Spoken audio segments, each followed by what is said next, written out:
Gente, a minha internet caiu, perdi tudo, vamos começar de novo. Alessandra, você tá aí, por favor.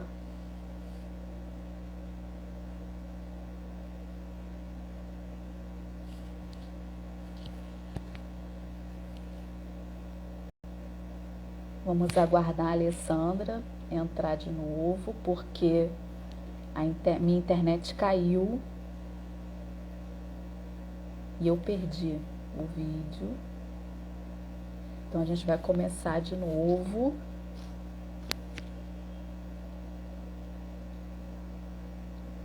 Tô te esperando, Alessandra, você entrar pra gente continuar.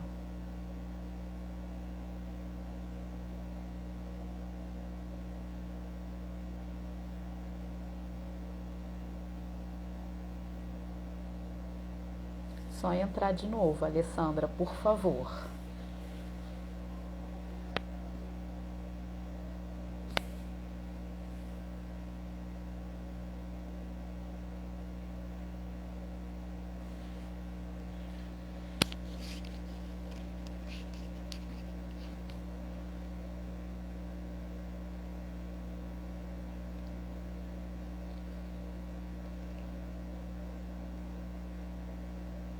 Alessandra. Oi, entrou, por favor.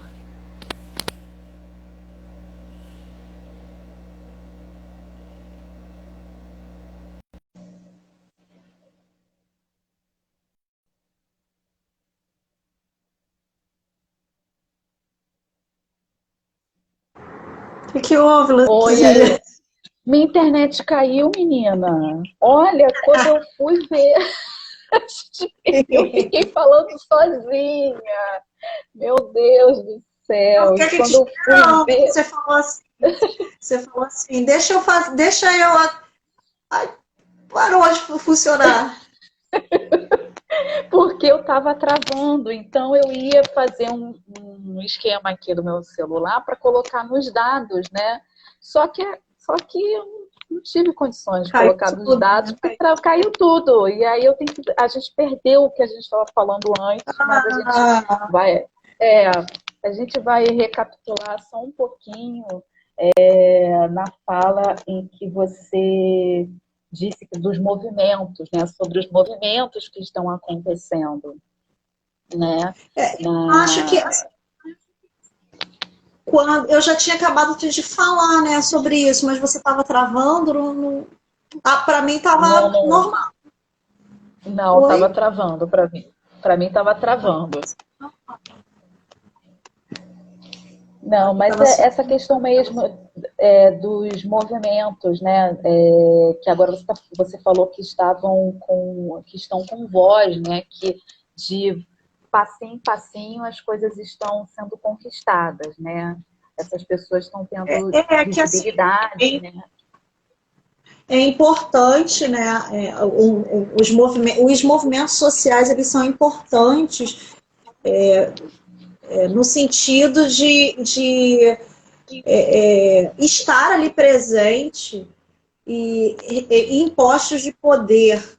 Né? Como eu iniciei minha fala, não acredito que essas pessoas que estão vivendo esses privilégios do patriarcado, da branquitude, que elas vão simplesmente um dia entender que esses lugares são de privilégios e que eles não são universais e que as pessoas excluídas elas não devem ser excluídas dentro do Estado, né? E criar políticas de inclusão, de políticas que promovam a equidade desses grupos, né? Aí a gente está falando de pessoas negras, a gente está falando de pessoas trans, a gente está falando de mulheres, a gente está falando de várias minorias representativas, né? Sim.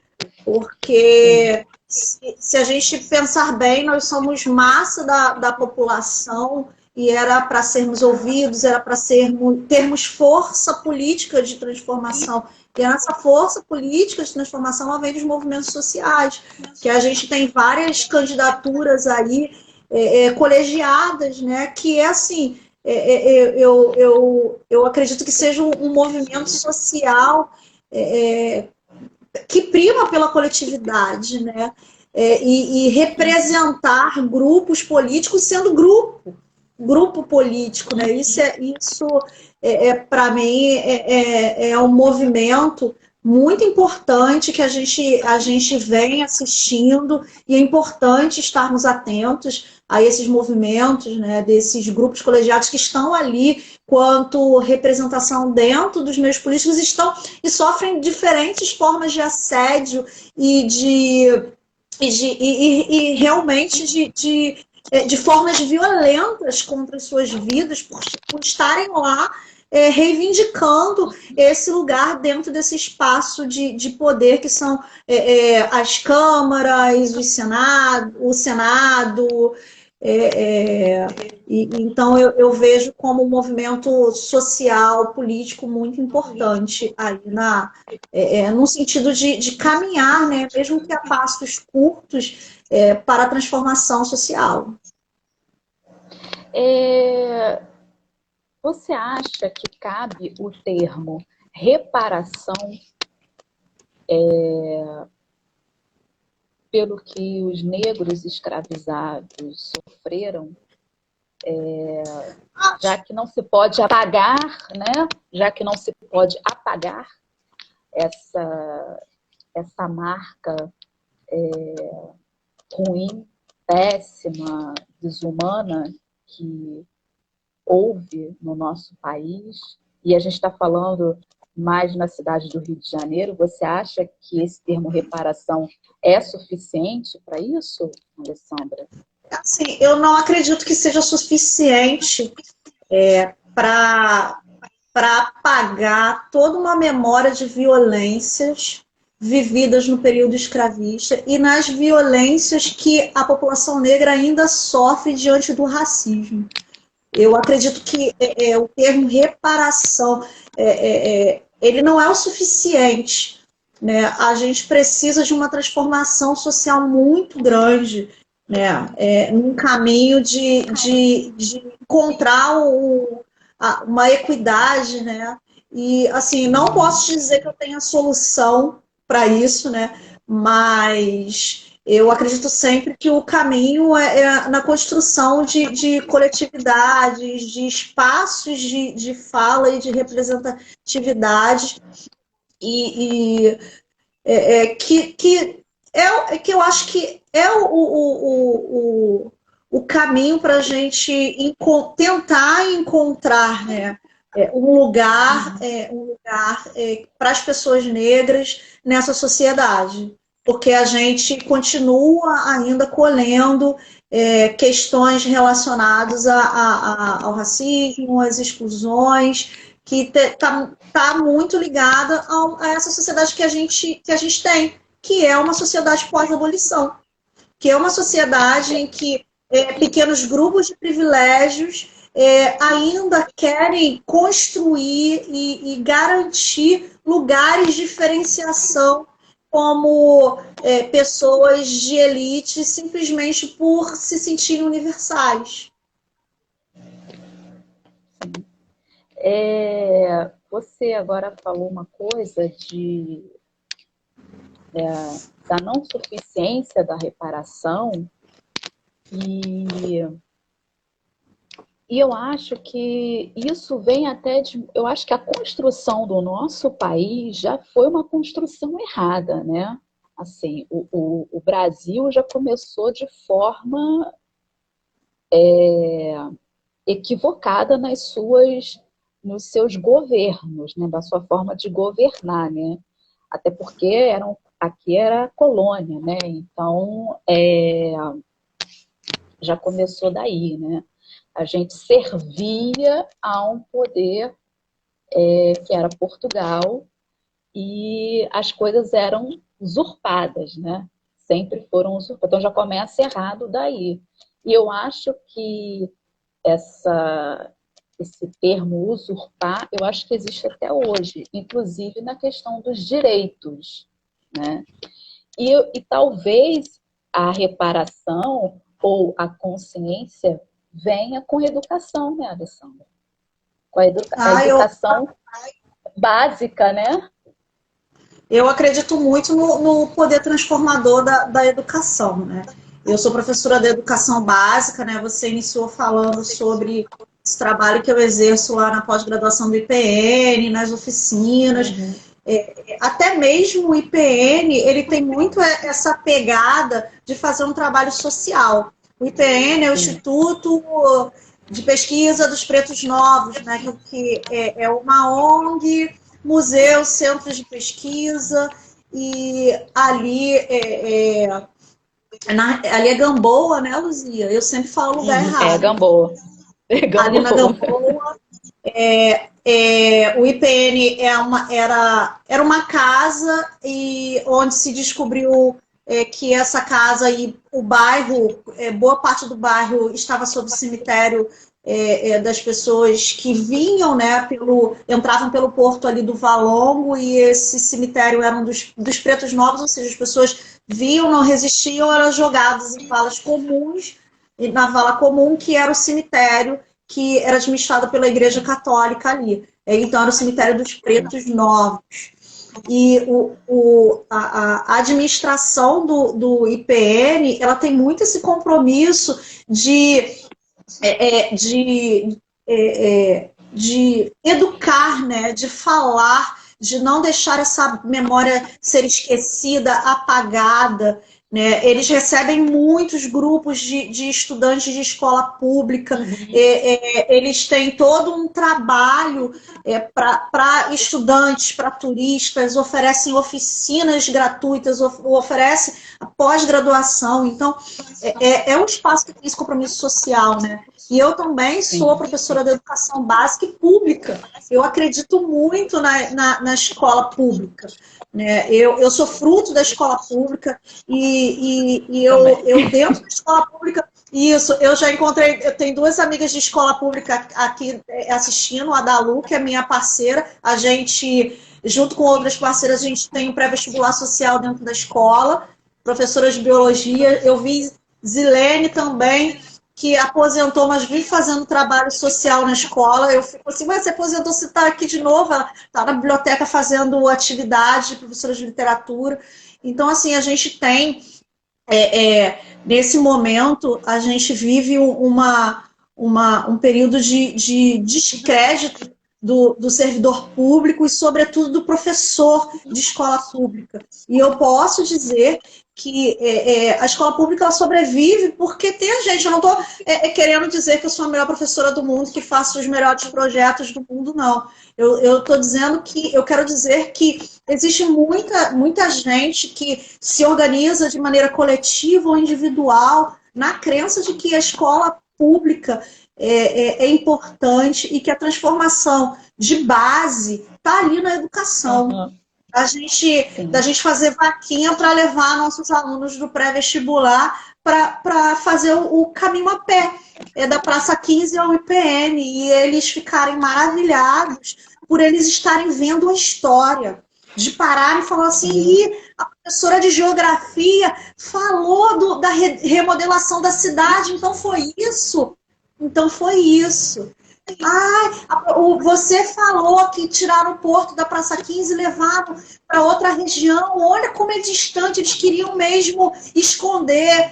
Isso é fundamental. E ver aqueles estudantes que são maioria negras, do subúrbio do Rio de Janeiro, que dificilmente circulam pelo centro da cidade, né, com seus 16 anos, 17 anos, eles verem a história e se identificarem com essa história,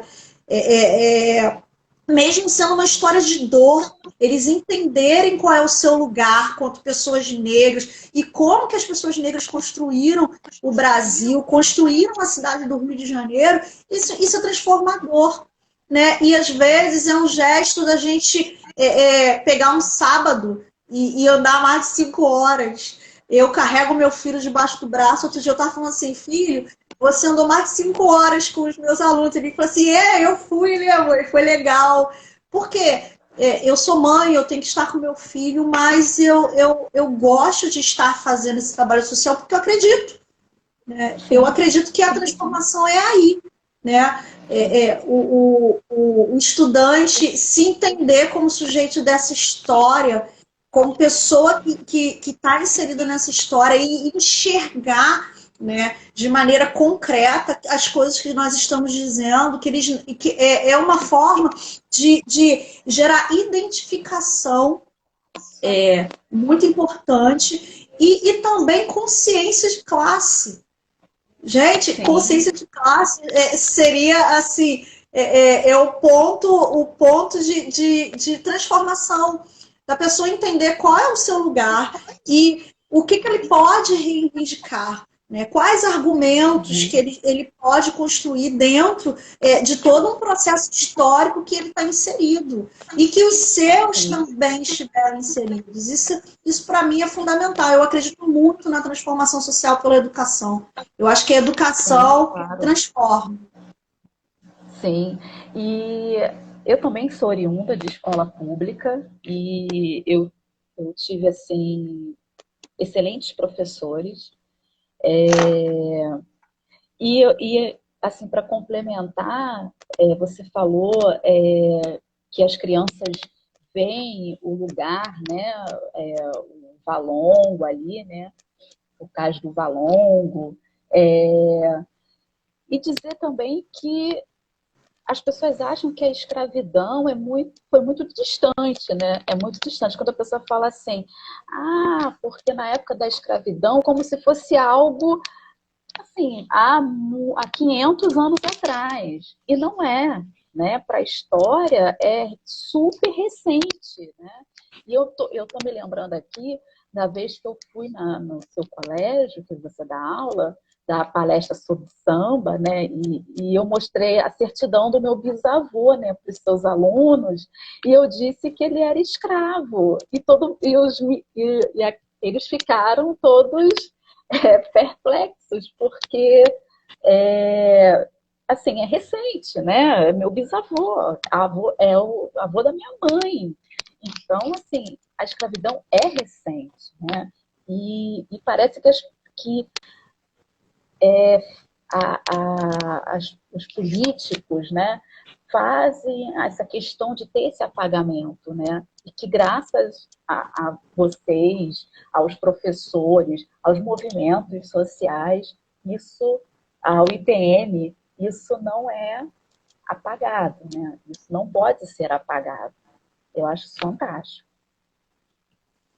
E Luzia, uma das coisas que eu gosto sempre de levantar é que construiu-se, né, a partir da década de 30 aqui no Brasil, a ideia do mito da democracia racial, que estava muito ligada aos escritos de Gilberto Freire e de outros pensadores da época. Na academia, né, na universidade, a gente tem como o mito da democracia racial como um tema já ultrapassado. Só que nas vivências, nas nossas experiências cotidianas, o mito da democracia racial está muito presente e sendo um ponto de desqualificação do que as pessoas negras estão sofrendo. Desqualificação no sentido de quando acontece um ato racista, o primeiro movimento da sociedade no geral é identificar como uma coisa que não, isso é uma coisa da sua cabeça, isso não aconteceu, você está exagerando, né? Por quê? Porque está muito presente a ideia da democracia racial. Eu sempre fui chamado de macaco e isso nunca foi um problema. Sim, sempre foi um problema. Ninguém quer ser chamado de macaco, né? Ninguém quer ser desqualificado por ter a pele retinta. Ninguém quer ser desqualificado por ter lábios carnudos. Isso tudo faz parte do racismo recreativo e que está muito presente. Eu, quando professora na sala de aula, eu vejo isso como uma forma muito recorrente. Quais são as meninas que são consideradas mais feias? Gente, até hoje, desde a época que eu estava na escola, até hoje, ainda fazem esse tipo do que eles chamam de brincadeira. E quem são as pessoas que são consideradas mais feias? Sempre as pessoas negras e mais retintas. Na internet rola um tipo de meme que está muito pautado nesse racismo recreativo e que se a gente fala, as pessoas desqualificam, não, isso é só brincadeira, não é só brincadeira. Isso cria subjetividades que ficam introjetadas nas pessoas negras e que gera uma série de questões de autoestima. Por exemplo, meme que é sempre assim, que olha que o cara, né? O cara olha que mostra uma pessoa negra, um cara negro, né? Olha como é que é o cara, olha quem ele quer, aí mostra uma menina branca e loira, como se fosse impossível uma pessoa negra amar ou querer amar, e o lugar do maior status de beleza a ser comparado é a pessoa branca, né? Sempre faz esse contraponto, né? De comparar uma imagem de uma pessoa negra, né? Que eles vão mostrar como uma pessoa feia, uma pessoa, uma imagem não legal, eles vão e tentam comparar com uma imagem de uma pessoa branca, né? E as pessoas têm feito isso de diversão. E aí a pessoa está na internet, um jovem está na construção, né, da sua autoestima, aí ele começa a se identificar como uma pessoa que não pode ter amor, ou que o objetivo maior da sua vida é ter uma mulher branca, por exemplo, né? Eu não estou dizendo que a pessoa deve ou não deve se relacionar com pessoas brancas, não estou falando nada disso. Eu estou falando. É porque a gente está lidando com emoções, né? A gente lida com emoções. De construir uma autoestima de que aquela pessoa negra está sempre no lugar de inferioridade em relação à pessoa branca. Isso é uma construção que está dentro desse racismo recreativo. E essa questão ela vai sendo trabalhada, e isso está dentro da ideia de democracia racial, que isso não é um problema, isso é só uma brincadeira que fazem desde sempre dentro da escola, uma brincadeira que está na internet, que não é brincadeira, é racismo. E quando a gente fala, rola essa ideia, não, você também vê tudo como racismo. Não, tudo. Existem várias questões que são racismo mesmo dentro da nossa sociedade. E eles estão camuflados dentro dessa prática que eu estou sempre falando, que é a democracia racial que ainda está ali. Né, de dizer que não existe racismo, que essa não é uma questão, não, essa não é questão, você não tem senso de humor, tem senso de humor, adoro rir, eu só não gosto de que meu povo seja desqualificado. E isso cabe também, né, Alessandra, para as religiões também, né? E aí a gente vê as religiões de matrizes africanas também sofrendo com isso, né? Essa desqualificação, né? E a gente já viu isso, os terreiros sendo apedrejados, enfim, uma mãe, eu acho que, se eu não me engano, foi presa porque levou a filha para ser iniciada no candomblé, eu acho que foi isso. Sua filha. Exatamente. E aí a gente fica, mas e as outras religiões?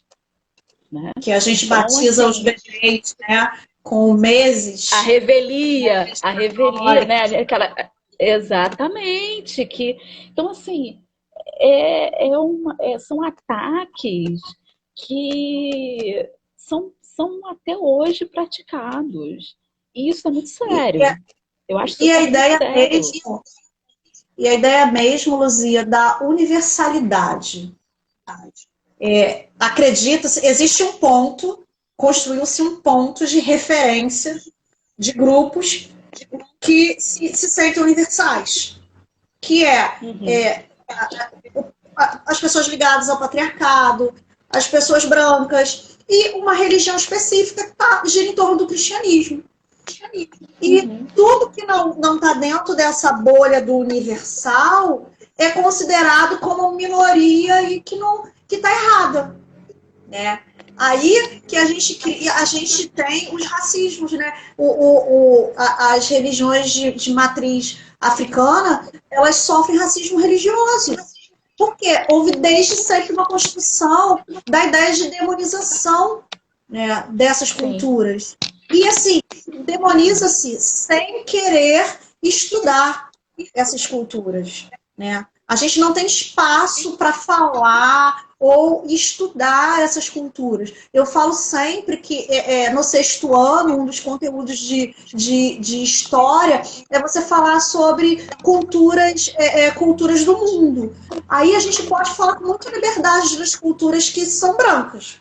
A gente pode falar dos deuses gregos, dos romanos, eles adoram, inclusive, eles querem ver Percy Jackson, a gente coloca. Mas aí, quando a gente vai falar de cultura africana e a gente vai falar dos deuses africanos, a gente está falando de demônio, eles mesmos. Com 11 anos de idade, isso é demônio, professora! Isso é macumba! Eu falei assim, tá, macumba de branco vocês querem ouvir, agora macumba de preto vocês não querem. Se vocês estão chamando de macumba, então a gente pode usar essa palavra que vocês estão generalizando para vários cultos, né? Vários tipos de religiões no mundo inteiro.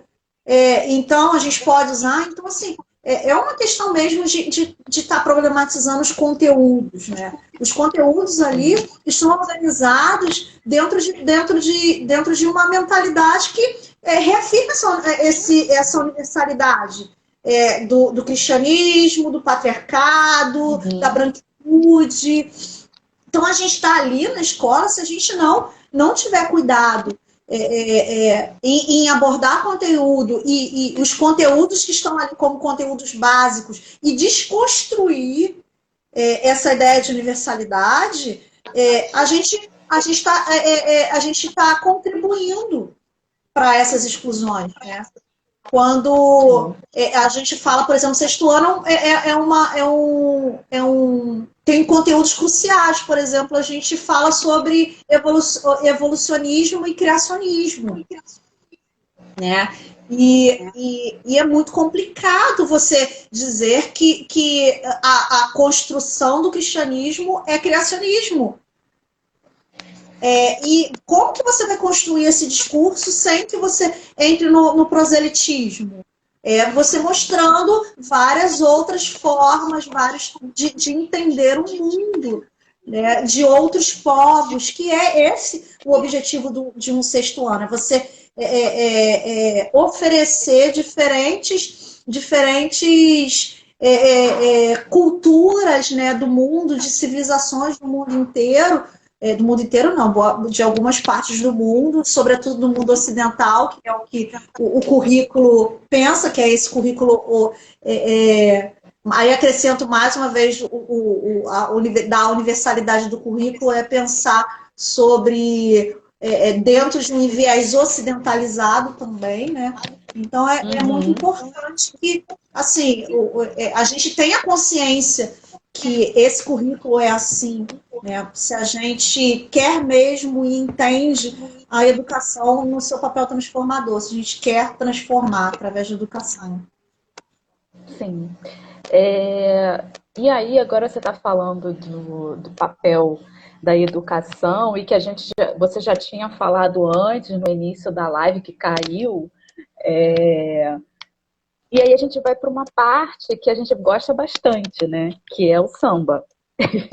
E aí a gente estava falando do sindicato da Estiva e você fez o seu doutorado com base no personagem muito importante para a Estiva, para a construção de uma identidade também, que foi o Mami Eloy, né? E aí eu queria que você falasse um pouco, a gente já está falando sobre a Estiva, sobre mulheres que trabalhavam na região portuária, você até citou o Marquinho do IPN, né, que ele conta isso, mas que não tem documentação, né, então você não pode afirmar nada.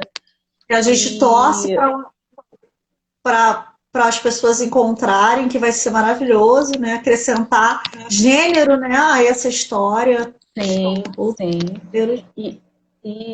E assim, eu queria que você contasse um pouco como caiu, né, rapidinho sobre essa questão da estiva, e a gente já parte para o Mano Eloy, que é um personagem muito curioso e importante também. Tá. A gente estava comentando que as pessoas negras, elas sempre estiveram envolvidas com o trabalho.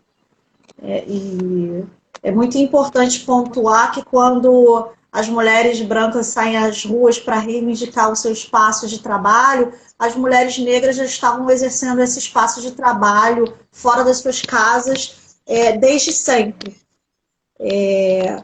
E é importante entender que antes da assinatura da lei de abolição, as pessoas já tinham a experiência com a liberdade.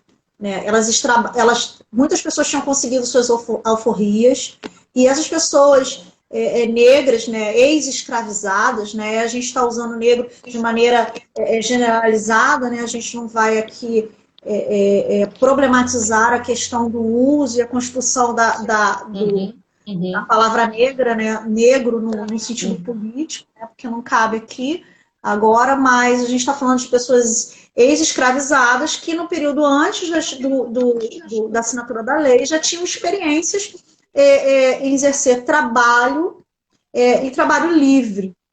E a gente entende, né? A gente tem pesquisadores, pesquisadoras, né? As maiores pesquisadoras da região portuária do Rio de Janeiro são mulheres. Eu sei que tem homens que pesquisam também, mas as mulheres vieram primeiro, né? A gente tem a Maria Cecília Velasco Cruz, a gente tem a Olívia, a gente tem a Érica Bastos. São 3 mulheres que fizeram trabalhos muito importantes sobre a região portuária. A Maria Cecília, ela vem dizendo que os trabalhadores ao ganho que faziam trabalho na região portuária, eles se organizavam, e nessas organizações de exercer o trabalho, tratar o tipo de trabalho e como que eles iam receber, eles construíram uma mentalidade de classe e conseguiram, possivelmente, com essa mentalidade, construir esse sindicato, que é o Sindicato da Estipa, que é fundado em 1903, é considerado o primeiro sindicato. E esse sindicato, ele tem predominância de pessoas negras, sobretudo porque as formas de ingresso a esse sindicato estavam muito ligadas à indicação. Né? A pessoa só entrava através de uma indicação, ainda passava por um processo lá dentro de exercer o trabalho para ser aprovado mesmo. Assim, essas pessoas, esses homens negros, eles conseguiram garantir que esses sindicatos eles tivessem predominância de pessoas negras, sobretudo o Sindicato da Estiva e o Sindicato dos Arrumadores. Eu estava falando que, como no pós-abolição, a gente tem já um pouco antes, né, da abolição, e o primeiro Código Criminal do pós-abolição, ele tinha leis que eram muito cerceadoras das pessoas negras. Né? Se ele não estava dizendo que vão cercear as pessoas negras nisso, é muito claro, né? muito forte, como alguns artigos daquele Código Criminal ele atingiu diretamente práticas sociais, práticas culturais das pessoas negras. Por exemplo, as pessoas não podiam circular pelas ruas se fossem abordadas pela polícia, elas tinham que ter emprego fixo e moradia fixa. E uma das formas deles se colocarem ali na região é dizer que eles eram estivadores, que era uma forma de emprego. O sindicato oferece isso. Né? E com o passar do tempo, vários outros serviços que estavam ali dentro da estiva, que a estiva é muito importante entender que é um trabalho feito dentro do bar, com máquinas. E existem outros tipos de trabalho, como de carregador, de arrumador, de carregador de coisas específicas, como sal, como café. Então, eles foram organizando outros sindicatos. Não, nem todos sobreviveram. Um que sobreviveu, o sindicato de 1905, que é o sindicato dos arrumadores, que é o sindicato da resistência dos pretos, que é um sindicato em que o Eloy Antero Dias, que é um migrante do Vale do Paraíba, ele participa ativamente. E Eloy Antero Dias, conhecido como Mano Eloy, que é o tipo que está ligado aos caminhoneiros do samba, esse Mano, ele foi um dos pioneiros na fundação das escolas de samba do Rio de Janeiro. E a sua escola de samba do coração, e aqui ele foi integrado com a sua bandeira, foi o Império Serrano.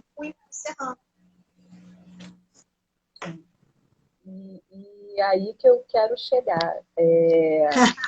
Me conta, me conta um pouco. A gente está com 36 minutos, mas assim, aí vai ser tranquilo, porque agora eu estou controlando o tempo e se ficar alguma coisa restante, eu vou salvar a live e aí a gente entra de novo e aí você fala o restante, porque eu acho que merece. O Mano Eloy, eu acho que merece ser estendido, sabe? Porque aí a gente entra com a questão da escola de samba como um formador cultural, social e agregador também, né? E de potência. E o Mano Eloy foi uma pessoa muito importante para isso.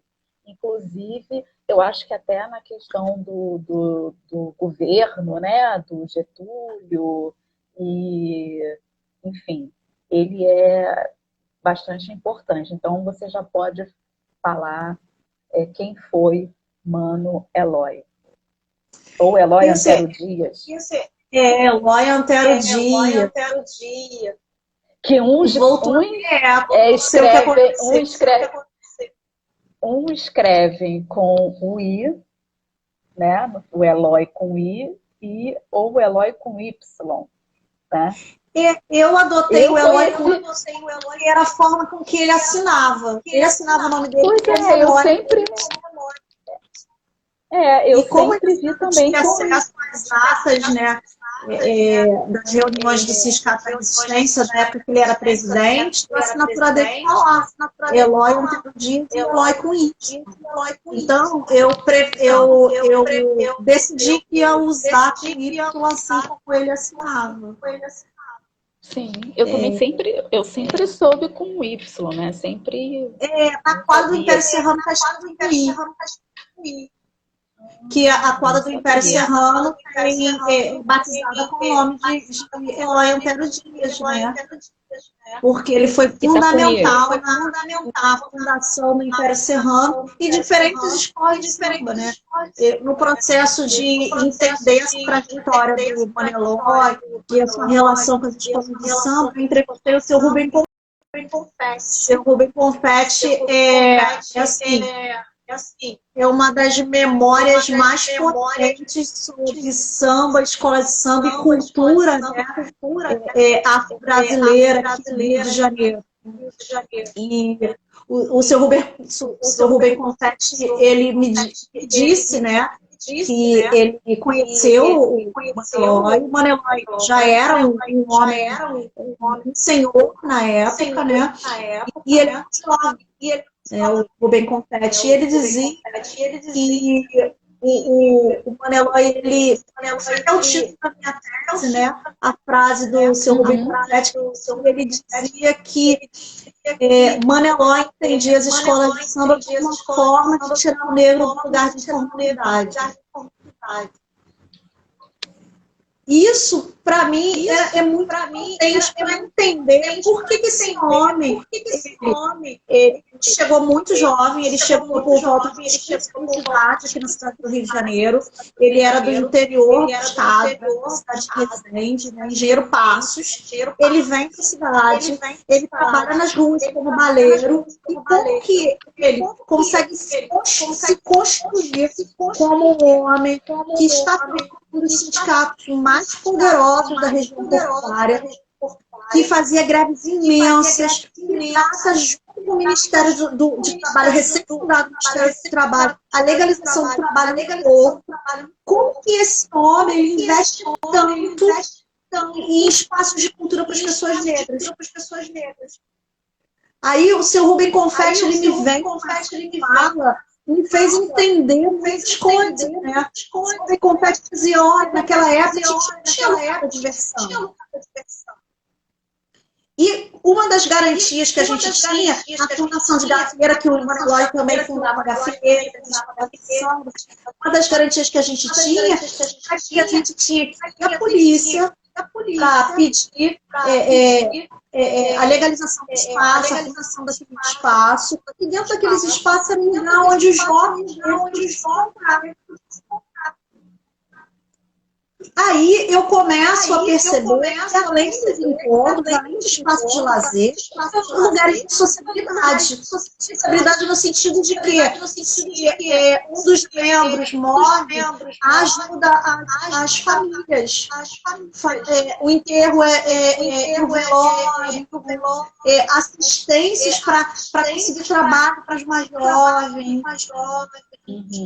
E espaços em que eles ensinam aos jovens a tocar instrumentos musicais, espaços para esporte, ou seja, já se tinha uma visão, a gente está falando, gente, de escola de samba fundada no final do século XX, no final da década de 20. As pessoas negras estavam fundando os clubes, as escolas de samba, pensando no desenvolvimento das pessoas relacionadas. Isso, gente, é política, isso é cidadania, isso é visão crítica, é pensar no carnaval, é pensar nos lazeres como direito de cidadania. Eu tenho espaço onde eu vou com a minha família. Sim. Sim. E esse espaço, eu tenho os meus iguais ali se relacionando. A gente dança as danças e os ritmos que são nossos. Lembrando que a gente está falando de vários ritmos que deram origem ao samba. Sim. É por isso o que jongo também, inclusive, né? Também, né? O Manelói, ele era um cara circulava. Ele era partideiro, era o cara do Partido Alto. Carlos Cachaça diz que a primeira vez que ele viu o samba sendo tocado na Mangueira foi o Manelói, quem tocou, depois de Macumba, que ele também era membro das religiões afro, ele era de Omolocô. Ele gravou o primeiro disco de título de Macumba em 1930 pela Odeon. Ele foi levado por Getúlio Marinho, o importante Soares conseguiu publicar a divulgação dela sobre Getúlio Marinho. Fica a dica aí. Sei, é o amor, né? Se chama, né? Getúlio Marinho, Isso. Ele convida o Manelói para, junto com um grupo de pastoras, gravar pontos de Macumba. E assim foi o primeiro disco com o título Macumba. Tá lá, se você quiser ouvir, é só no Instituto Moreira Salles. É fantástico isso. Fantástico. E aí o Manelói, você conta... exatamente, é isso que eu ia falar. E você uma vez contou para mim sobre a questão das mulheres que vinham todas arrumadas, que saíam do subúrbio para as festas no sindicato. Eu adoro essa história. Conta essa história. Eu adoro essa história. Então, assim, a gente trabalha muito com memórias, né? Lá a gente está falando de Império Serrano, a gente está falando de... O Império Serrano foi fundado em 1947, mas aquela região era uma região de pulsar cultural muito forte, né? Até hoje a gente tem o João da Serrinha, que foi uma das práticas culturais que foi trazida para o grupo de imigrantes da região do Vale do Paraíba. Mano Eloy não morava na Serrinha, morava na região do subúrbio, em um bairro próximo, e ele ia muito para a Serrinha para os jogos que eram oferecidos, porque era muito comum em determinados espaços aqui do Rio de Janeiro, como no Salgueiro, na Mangueira, no Morro de São Carlos, no Morro da Serrinha, datas jogos, né, em datas tradicionais, né, sobretudo datas religiosas para aquela pessoa que estava abrindo a casa para fazer o jogo, e eles recebiam jongueiros do Rio de Janeiro, a cidade, e o estado todo. E o Mano Eloy era um grande frequentador das macumbas, da Serrinha de Frente do Gás, dos jongos, e ali ele começou a frequentar esse lugar. E esse lugar também era um lugar onde tinha vários trabalhadores que se escapam da resistência.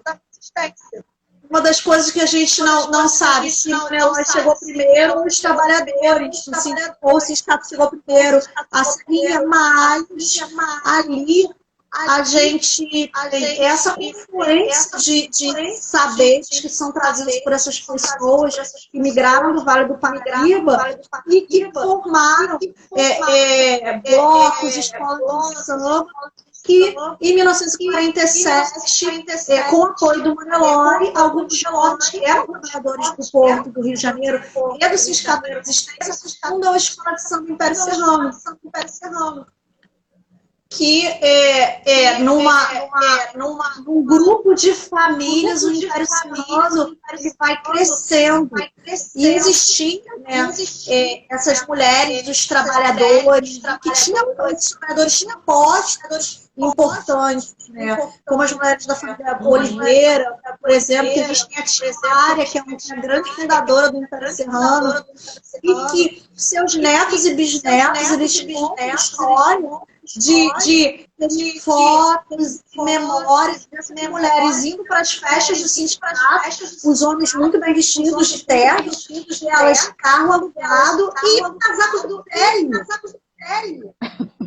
Aí o seu Rubem Confetti, aí é muito legal trabalhar com memória, que a gente vai construindo ali uma imagem. O seu Rubem Confetti, ele dizia que resistente, fazia festas grandiosas que presenteavam vários moradores dos moradores. Era uma festa que parava tudo. Era uma festa muito grandiosa, festa de Natal, por exemplo. Né? E o sindicato tinha rancho carnavalesco também. E existia também essa fundação do Império Serrano em 47. Né? Na memória do Porto e na memória dos imperianos, existe a história de que para trabalhar, né? O trabalho no Porto é um trabalho em que os sindicatos controlam determinada mão de obra e eles negociam com as empresas e eles oferecem os trabalhadores. Para você trabalhar em determinados serviços, você tinha que ser escalado. E dentro das memórias do Império Serrano e do Porto, você seria escalado, você tinha que oferecer parte do seu salário para o Império Serrano.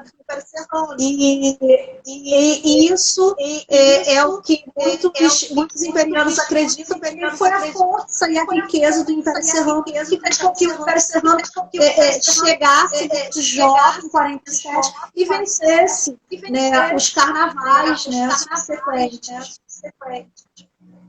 Por causa da riqueza do Império Serrano que vinha do Porto. E também da riqueza dos compositores, né? Venhamos e convenhamos também, isso né? aí a gente não pode, né, deixar de dizer. A ala dos compositores do Império Serrano, a gente tem os maiores clássicos de todos os tempos da escola de samba. Isso eu estou dizendo não é porque eu sou imperiana, não, é porque eu sou de uma escola de samba que tem Silvio Oliveira, que tem Mano Desce da Viola, Beto Sem. A gente tem a Luísa Machado, Dona a gente Ivone. tem Dona Ivone lá, a primeira mulher, aí eu estava numa aula de compositores. Aí a gente começa a falar, falar da nossa escola. Mas aí assim, eu não sou imperiana, mas reconheço tudo isso no Império Serrano e realmente na verdade, a gente que gosta de samba não tem essa, né? A gente, lógico, a gente tem a nossa escola, mas a gente não tem essa. E é essa a proposta. A gente entende a grandiosidade, né, de claro, grande claro. Grande desfile, a gente gosta de assistir, né? Com certeza. Então, assim, não tenho. Eu acho, na verdade, eu acho que a gente acredita no carnaval, que a gente gosta do carnaval, né? Nessa potência, na escola de samba como um potencial de cultura mesmo, né? De um manancial de cultura. E esse grêmio, né, recreativo não está ali à toa, né? E, enfim, bom, a gente já está em 50 minutos, a gente só tem mais 10 minutinhos para o papo encerrar.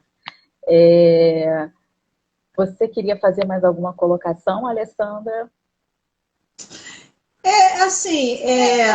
Lembrar que a escola de samba, embora a gente tenha uma série de pessoas falando que a pessoa tem as características e que o samba não é mais aquele e tal. Eu acredito que a escola de samba é um grande movimento social, um movimento social negro. A gente tem aí um percurso histórico muito grande, né? Que está muito relacionado a questões que são muito maiores do que o espetáculo.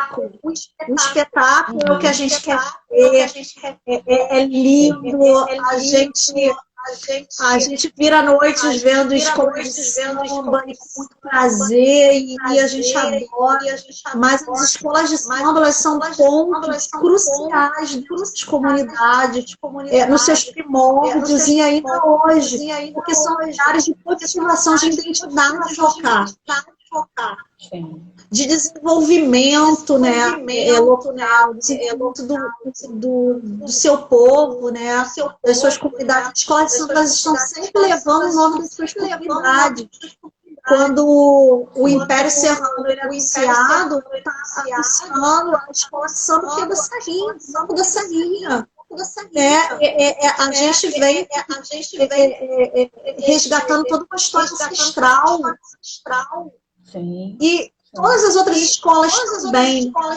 Quando a escola está no setor 1 e ali é um momento de reviver toda uma ancestralidade, né?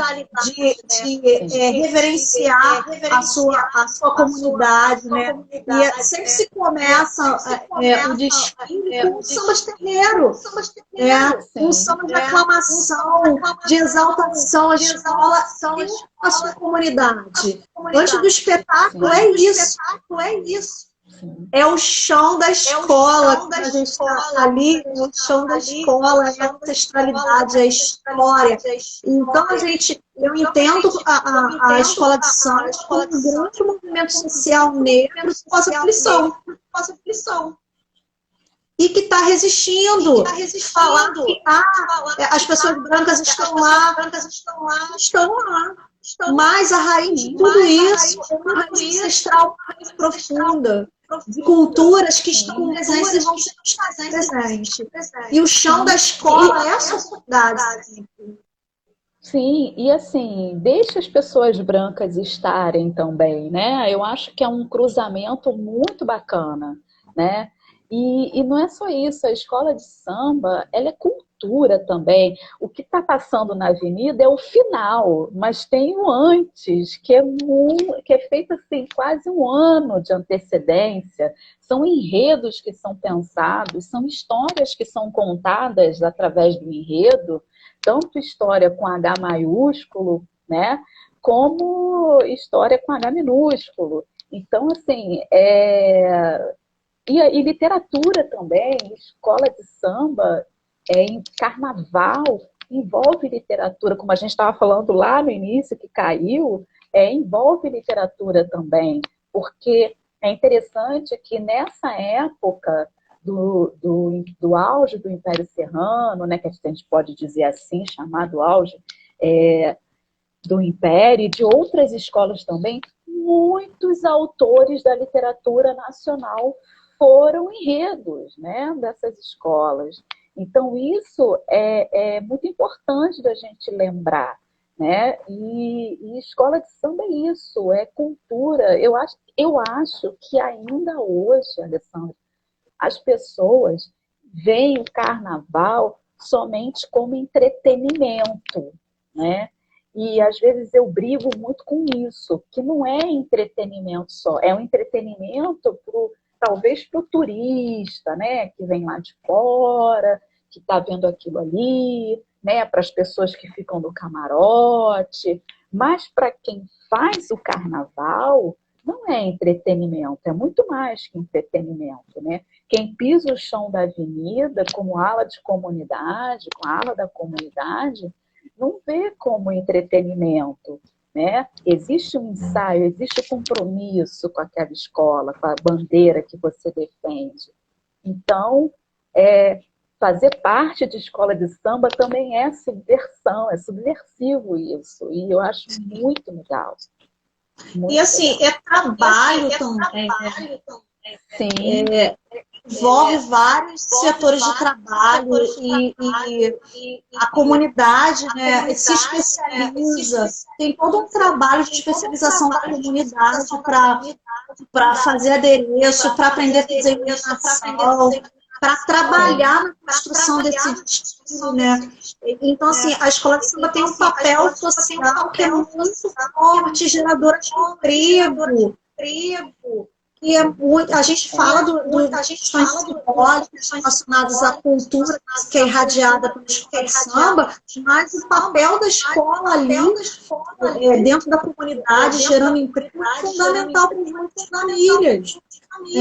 A gente tem aí, a gente está no momento de pandemia e a gente sabe que várias escolas de samba estão entregando cestas básicas. Fazendo polos de vacinação, de incentivo à vacinação também.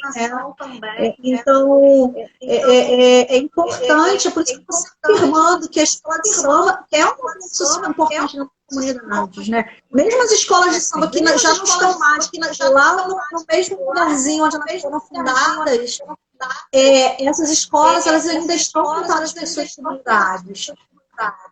Algumas ainda têm as suas sedes que se chamam carinhosamente das sedes menores, né? Dentro da comunidade ainda fazem trabalhos, encontros, festas dentro da comunidade, outras não, mas a escola está ali com um papel social importante, né? Além do papel simbólico, cultural, empoderador, tem um papel direto na transformação econômica da comunidade, na assistência da comunidade, oferecendo serviços, aulas de apoio, né, à escola, pré-vestibular, ação para documento, aulas de dança, esporte. Várias escolas têm grandes projetos. Por isso que concordo muito quando você fala, quando a gente fala de espírito, a gente está vendo tudo no final. Né? A gente está vendo o que está acontecendo todos os dias nas escolas de samba. É verdade. Importante que a gente esteja falando sempre. Com certeza. Não, eu sempre falo isso. Toda vez eu falo isso. Tem oportunidade, eu falo isso.